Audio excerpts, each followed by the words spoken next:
So there's this huge misconception in the developer community, especially in the JavaScript community, that errors are something that only happen once a blue moon. But in reality, errors or edge cases are something that belong to every program flow.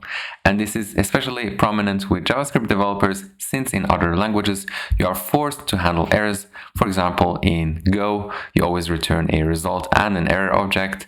And even in Java, you have this special kind of errors, I think they're called checked errors, that force you to handle them. Now, I like to call myself a pragmatic developer. I always try to stick to a concrete example when explaining a concept, and that's why I have prepared an application that beautifully shows 4 ways to handle errors in JavaScript. So for this example, I have prepared this full stack React app built with TanStack Start, which is by far one of my favorite full stack React libraries. And I have created the same app using different approaches to handle these errors. So let's get started with these standard errors. And this is the typical way of creating errors. And we're going to see what's wrong with this in just a moment. But first, to understand the app that we have over here.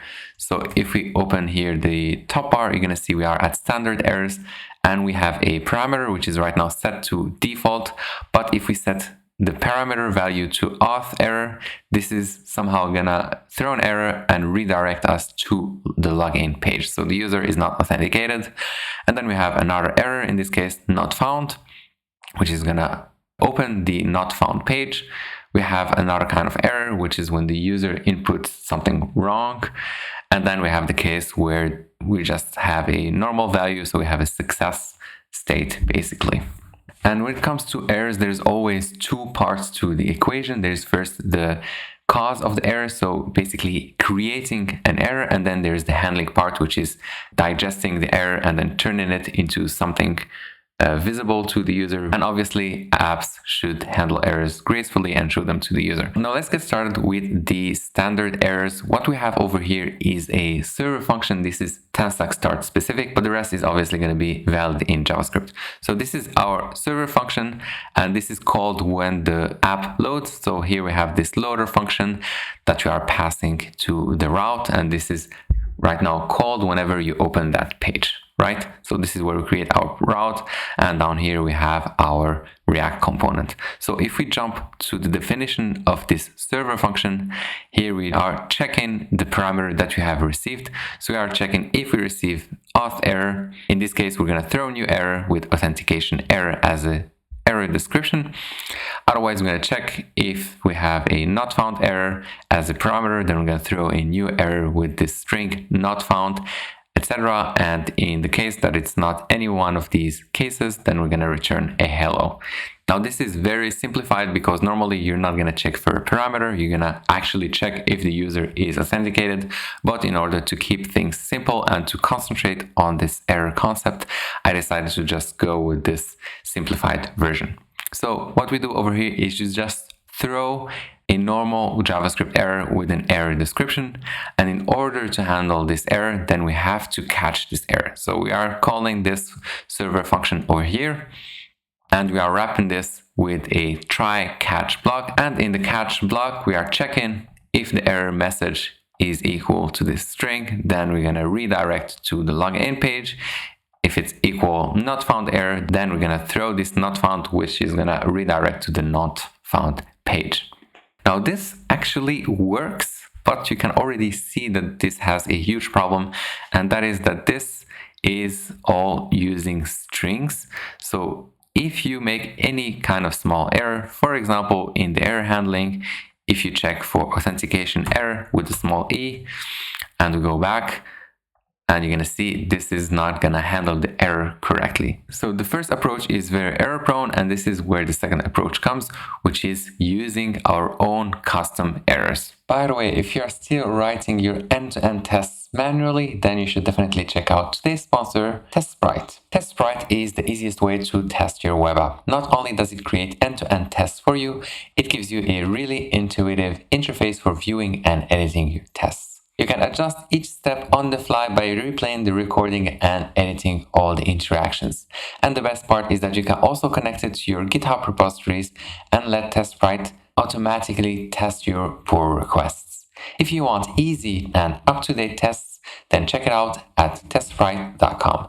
The link will be down at the description. So one really cool thing that you can do in JavaScript is to create your own error classes. For example, over here we have this authentication error. Now, in this setup, I am also extending a custom error, which is my own class for custom errors, and this one extends the error class coming from JavaScript. And the reason I am doing this is that because I am using a custom error adapter that plugs into TanStack Start, and this allows you to serialize and deserialize these errors automatically, which means that all of these errors that we have over here, like authentication error, resource not found error, which gets a resource name and the resource ID, input error, etc. All of these errors can be thrown inside of the server code. So all of this code that is inside of here is going to be running inside of the server. And on the other side, where we are calling this function, basically inside of the loader that we had before, we can check for the types of these errors because these errors are going to be deserialized, which is just an awesome feature of TanStack Start. So in order to handle these custom errors, we can simply check for the error type using instance of. So we're checking if the error is instance of this auth error, then we're going to do our redirect. Same thing with not found. And then we can also handle any other kind of error that we have. Now, if you are not a big fan of this kind of syntax of always having to have a try, catch, block everywhere, there is another thing that you can do, and that is to avoid using errors completely, and instead of that you can use result objects. For the third approach, instead of throwing an error, what you can do is to return a rich object, and this return object is going to have different fields. For example, we can have a field authentication error that we can set to true, or another field not found error which is set to true in this case, and we can have any other error. And in the case that we have no errors, then we're going to have our result, and inside of here we can have our returned object. And this plays beautifully with TypeScript because this structure over here creates a very complex object that TypeScript understands. So when you are handling the result over here, you can have your checks. For example, we are checking all kinds of errors, and if you forget to handle any one of these cases, you're gonna get either an error or this is gonna be of type any.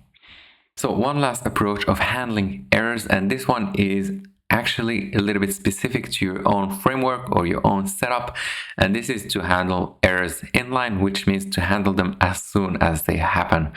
And inside of TanStack Start, this means handling them inside of your server function. For example, over here, we are already throwing the redirect and not found states inside of the server function, and luckily the framework takes care of handling these cases and redirects the user to the right page.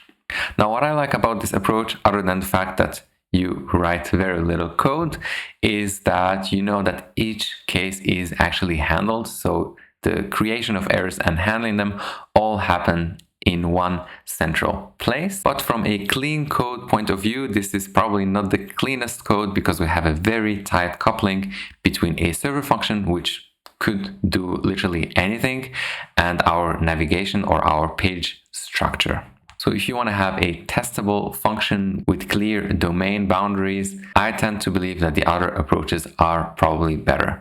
If you just want to make your app run and work and don't want to worry if these errors are going to be handled correctly on the other side, on the UI side, then this approach is actually not bad at all. By the way, if you want to learn about TanStack Start, I have just released my full course on TanStack Start, and it takes you throughout the whole library. So we start with routing, which is the base of TanStack Start, how to create different pages, how to navigate between them, and also how to load data and handle different cases. Then we move on to full stack functionality, how to connect to a database, and also how to authenticate and authorize users.